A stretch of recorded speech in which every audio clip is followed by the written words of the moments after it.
के इसको काट दो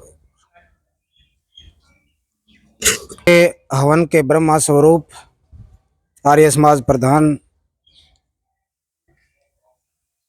श्री भूपेंद्र यादव जी, वेद प्रचार रथ के जिला प्रधान हमारे गुरुवर डॉक्टर प्रेमराज जी, बाबूजी रंगराव जी, अनहद शक्ति फाउंडेशन के संयोजक महान विदुषी बहन शैलजा जी, सुशीला जी, बार एसोसिएशन के पूर्व प्रधान भाई बंशीलाल जी, डॉक्टर प्रवीण मित्तल जी,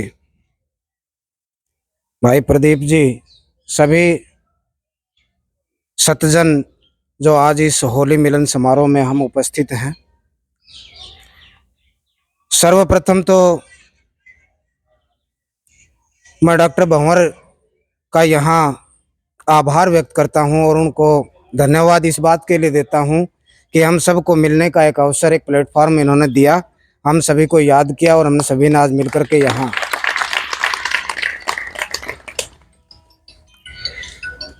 अभी शास्त्री जी ने होली के विषय में दो बातें हमारे सामने रखी। होड़ा की बात कर रहे थे, प्रहलाद की बात कर रहे थे। जी धन्यवाद आपका भी। शाम सायंकाल में बहन जी शैलजा जी से मेरी थोड़ी सी बातें हो रही थी इस मामले में, होली का दहन के बारे में चर्चा हो रही थी कि रात 11:15 बजे का टाइम, पहले भद्राकाल का समय, इस टाइप की कोई चर्चाएं थी।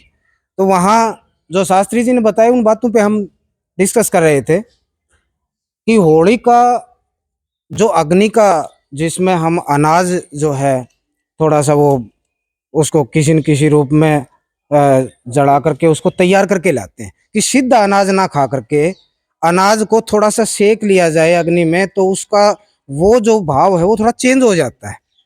तो इसलिए वो फिर से क्योंकि बदलते मौसम में आमतौर पे पेट के रोग आमतौर पे हो जाते हैं, लेकिन अगर हम थोड़ा सा अनाज को अग्नि में सेक करके ले लें तो वो नहीं होता। तो शुरुआत वहां से होती है कि एक भाव हमारे पुरातन समय में जो सनातन हमारी परंपरा रही, हमारे जो बुजुर्ग थे उनके पास साइंटिफिक विचारधारा थी। वो सोचते थे कि किस तरह से हमें आगे अपने बच्चों को इस तरह बढ़ाना है, तो वो अनाज का इस प्रकार होली का स्वरूप। फिर एक हमारे समाज में, हमारे पूर्वजों में भी एक दृढ़ इच्छा शक्ति परमात्मा के प्रति रही। जहाँ प्रहलाद की बात आई कि कितने कष्ट सहे होंगे, लेकिन उस परमात्मा का विश्वास जो है वो अडिग नहीं, और वो हमें होलिका पे एक संदेश है, हमारे लिए याद दिलाता है कि हमें एक उस प्रभु की छाया में लीन रहना चाहिए, अडिग रहना चाहिए। आज इस अवसर पर जो होली मिलन समारोह है, मिलन का सब मिल करके एक प्लेटफॉर्म हमारे सामने हवन के रूप में, जिस पे ये तो चलो आज होली की बात है, रंग बिरंगा त्योहार है।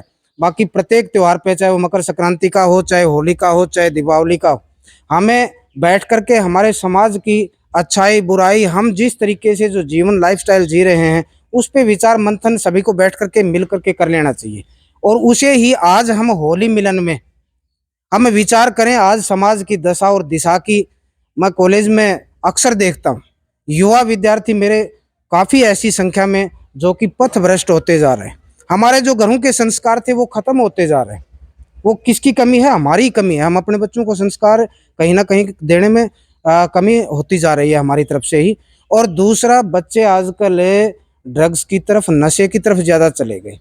उस व्यवस्था को ठीक करने के लिए हम सारे समाज को इस तरह के जो प्लेटफॉर्म हैं मिल बैठ करके विचार करना पड़ेगा, विचार करना भी चाहिए। ये होली मिलन है, इसमें मिल करके अच्छी चीज़ क्या हुई, बुरी चीज़ क्या हुई, उन पे भी हमें विचार कर लेना चाहिए। महर्षि दयानंद ने, देखो वैसे तो अक्सर हम जो काल पढ़ते हैं, डॉक्टर प्रेमराज जी हिंदी के प्रोफेसर रहे, इन्होंने हमें कई बार बताया, काल के बारे में बताया, भक्ति काल बताया।